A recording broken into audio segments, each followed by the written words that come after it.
This content is brought to you in association with my buddies over at Jam Cards UK. You can find the links to the eBay store and the Facebook page in the description.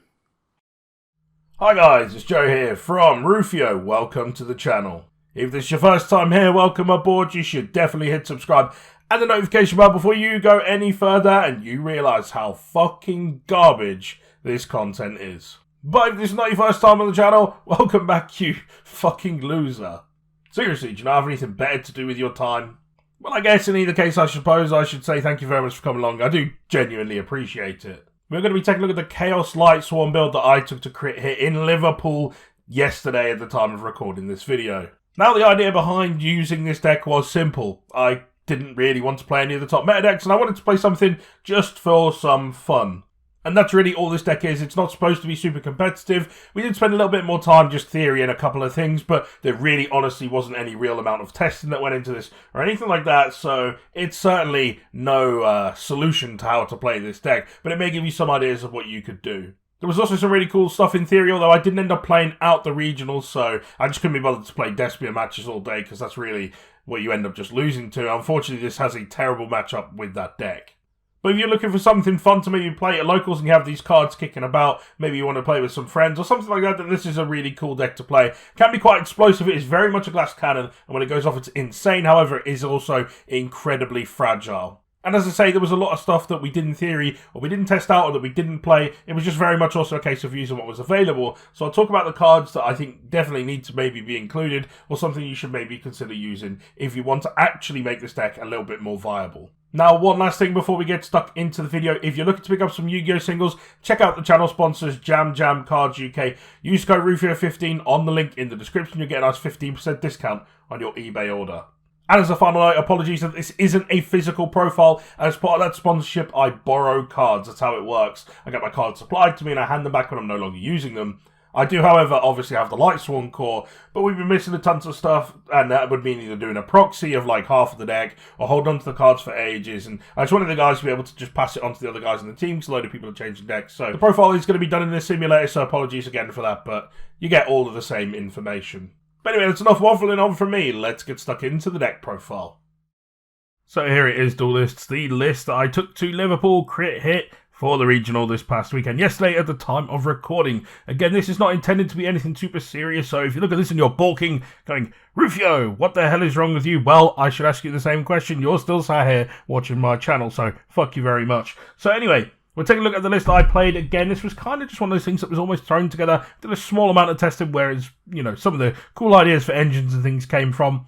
But most of this was just, let's include these cards, let's try them out, do a few test hands, do a few test games, and see what works quite well. So we start off with Judgment Dragon here. Judgment Dragon was really, really cool, but again, a cool novelty at best. If you're going to look for a more serious option, then probably you wouldn't play this card. However, you can do some really cool interactions, like searching with Chaos Space, and of course helps you go into the likes of rank 8 plays, so just something to consider. And of course, we're playing Lightsworn, so I just really wanted to include it anyway. And that was the whole point. I just wanted to go have some fun and not take life too seriously.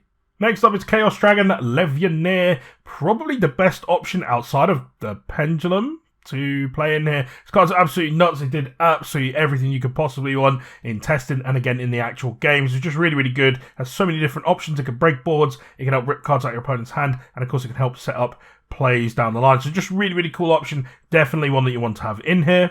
Next up from our Chaos Boss Monsters per se, it's a Chaos Creator. Came up loads in testing, but unfortunately did not come up on the day very much, so we didn't get as much use out of it as I might have liked. It seemed really cool, but again, it's one of those ones where it's like, it's nice if you see it, but if you don't, it's kind of sad as well. But just is what it is, but again, really cool option to have in here.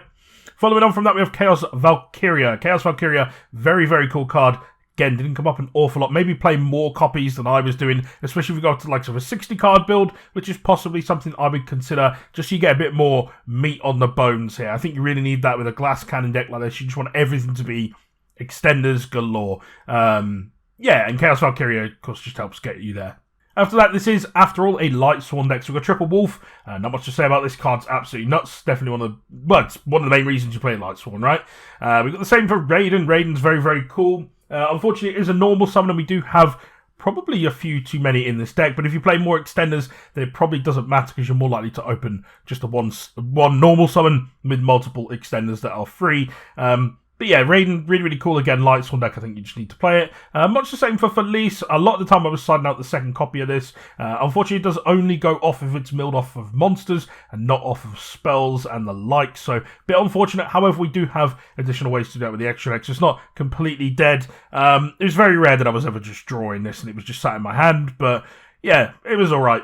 Double copies of Lumina. Not much to really say on this, apart from, it's another normal summon. It did help me actually quite a few times with these games where I had really awkward hands, and summoning this would allow me to get into Dawn Dragster, which meant that I had a turn 1 negate on board along with a couple of other cards to just sort of protect me and get through my plays. Can be a really cool option. Of course, it's another name for Judgment Dragon, so is what it is. Unfortunately, it is only level 3. If it was level 4, this card would be perfect. And then for the last of our Lightsworn monsters, we've got Little Minerva. Not much to really say on this. This card's really cool. Of course, you can get it off Hulk Fibrax, which is really, really cool as well. It does mill over when it goes to the grave. It's a tuner, so of course has those benefits too. Yeah, just a really, really cool all-around card. Unfortunately, you don't get the search effect because you don't play enough names really to get there. But yeah, otherwise it just does some really cool stuff and just really cool to have in there. And you just never open it. It's a one-off, right? So it just never happens. Up next, one of the best options for the deck. This is something that we decided to put in very last second, and it was absolutely worth it. One of the best parts about this deck is the P.U.N.K Engine. So we run triple copies of Xiamin. This is your starter. Unfortunately, this a lot of the time does end up being your normal summon, unless of course you see E-Telly, in which case life is good. We also include the 1 copy of Foxy Tune, 1 copy of Ogre for a Searcher, and a single copy of Dear Note. This makes up the combo as well, which is going to allow you to mill 9 cards. And if you're lucky enough to hit a Plague Spreader in that process, by putting one back in the top of your deck, you can also then get into a Baron as well. So really, really cool. That was the sort of thing I was doing testing all the time. Unfortunately, again, only came up on once on the day, which again, just a little bit unfortunate. But anyway, Chaos Dragons, triple safer. This adds back Judgment Dragon. It can add back Levy in here, which again comes up a lot. When I was playing the Pendulum in testing, again, if that ends up getting milled into the grave, you've got to wait to add that back to your hand. And then of course on its own, it can also be a way to get into these two, which is Collapse Serpent and White Dragon Wyvern Burster. Not much to say about these. These cards are absolutely nuts. Next up, it's Triple Mothman. This is probably one of the cards that I'd potentially consider omitting from here. It's a really, really cool one on paper. Like, if you land it and they hit something good out of your hand, and that's kind of good most of the time. Unfortunately, a lot of the time, it does end up getting sniped. I don't know why. It just seems to happen. People always say Dangers. I'm sure if you play Dangers, you know how it works. And then the option then becomes, do I want to try and dig deeper for something a little bit? Which usually the answer is yes. But unfortunately, in the modern game, a lot of the time, if your opponent's discarding stuff into the grave, they're going to be happy about it too. So you do just have to weigh that up, especially in formats like Branded, whether you want to play this card and give your opponent additional options too. It is a dark, however, and it is a level 4, so there are those benefits, but that's entirely up to you. You can play something like Gokupole as well, which are really cool to include, although it is, again, possibly another card that you risk bricking on rather than just milling over. Next up, it's Fairy Tale Snow. Not really much to say on this front. And much the same for Token Collector. Just a really cool option to just mill in. Again, in testing, cool. Didn't really come up on the day.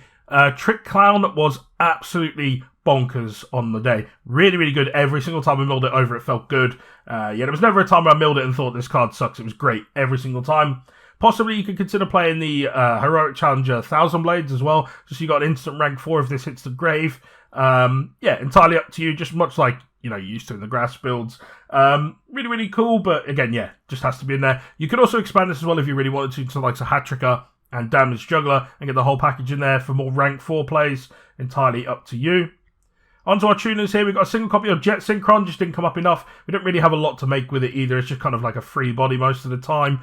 It just is what it is, it's fine. After that was Plague Spreader. Plague Spreader was awesome the whole day. Really, really good, probably the best out of the tuner options. And of course, helps you get into Baron as well if you've got the Chaos Dragon on the field, so really, really cool option there. After that, we've got Destrudo. Only came up the once, but the one game it did come up, it won me the game. It got me into my Dragster, which it was enough, fortunately, to see off my opponent. So, really cool option. It can also go into things like Black Rose and just nuke boards, stuff like that. Just really, really good. Onto our spells. Most of these are self-explanatory. Triple Solar Recharge. I think we're playing just enough names to justify this, and it was great every time. Triple copies of Charge of Light Brigade. Probably the best Lightsworn card in the deck. Yeah, it's pretty much the only reason anyone plays Lightsworn anymore, for any reason. Charge of Light Brigade, just nuts. Foolish Burial, pretty much everything in this deck wants to go in the graves, that's fine. We move on to all of our power one-offs. We've got Rota, yeah, not much to say. Same for Duster, same for Reborn. Reasoning was absolutely bonkers every time it landed, it was great. Single copy of Change of Heart just never came up on the day, but of course it's just an insane card. Triple copies of Chaos Space helps you search pretty much anything you want to search at this point. And then triple copies of Emergency Teleport for the P.U.N.K Engine. Again, absolutely cracked if you open this. Life is good. Now onto the extra deck. Baron, you can make this, of course, in the main combo, which involves going through the P.U.N.K Engine, which will get you into your Chaos Ruler. The P.U.N.K Engine, will bring back the 8, which then you overlay into the Vampire XE, which we'll get to at the end, and mill another 4 cards. And if you're lucky enough to have hit Plague Spreader there as well, and you've detached the Chaos Ruler, you can bring back the Chaos Ruler and the Plague Spreader and make these into Barons, give you a negate on your turn. So it's just a really cool option as well to look at. A single copy of Black Rose Dragon. This came up once and it was great when it did. A single copy of Shoot and Rise. It didn't come up on the day, but in testing, of course, it's fantastic. It's Foolish Burial. Dawn Dragster was a really late inclusion. I played it and cut it at one point for like Borrowed Savage, and I tried a couple of other different options. It just never came up enough, so I put it back in, and it was great on the day. Into our links here, Access Code Talker, not much to say about this card. Curious is Curious, not much to say about that. The Nightmare package, yeah, just really cool. You could also play Griffin if you really wanted to expand on this a little bit, which would be a really cool option potentially in here as well. Just mill in anything you like and setting stuff back is really cool. A single copy of IP Masquerena, just again, good going first place. The same for Apollo, the same for Halka Fibrax. Minerva, not much to say about that. Drawing cards, popping cards. No one ever... For some reason, everyone just destroys this and doesn't read it, so whatever. Abyss Dweller and our vampire zombie guy, whatever he's called. Really, really cool option. Again, just came up loads in testing, just awesome.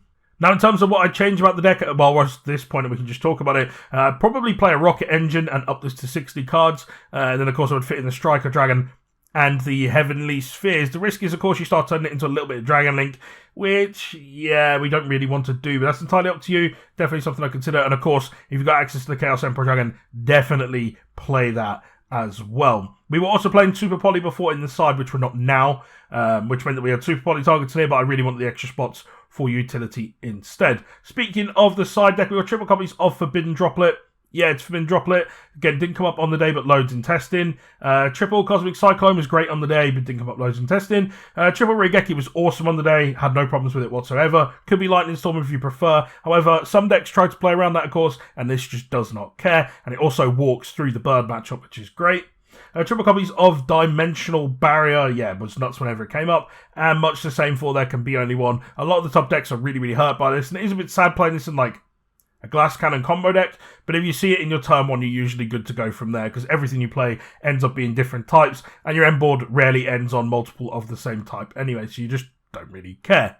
But that is it for today's profile. Again, this was not something super insane tried and tested. It was just for a bit of fun. I just really want to play Lightsworn at Regional again, as I did previously the previous weekend with JD Turbo, which if you haven't already, you can go check out that profile as well. That will certainly be up by the time this one is out. And if you want to see the results of how I got on, keep an eye out for the regional vlog when that comes out. It should be out soon if it's not out already at the time of recording. I don't know what order I'm releasing these all in, so let's just wait and see. But yeah, just a really, really cool deck. Again, I had a ton of fun. Some really cool options in here. Yeah, just again, I'm sure if you spend some time on this, you can make this into something really, really good. Just a bit rough around the edges at the moment. But anyway, that's enough waffling on from me. Thank you very much for coming along. I do really appreciate it. And definitely for making it this far into the video. If you haven't already, you should most definitely hit subscribe. And I'll see you in the next one.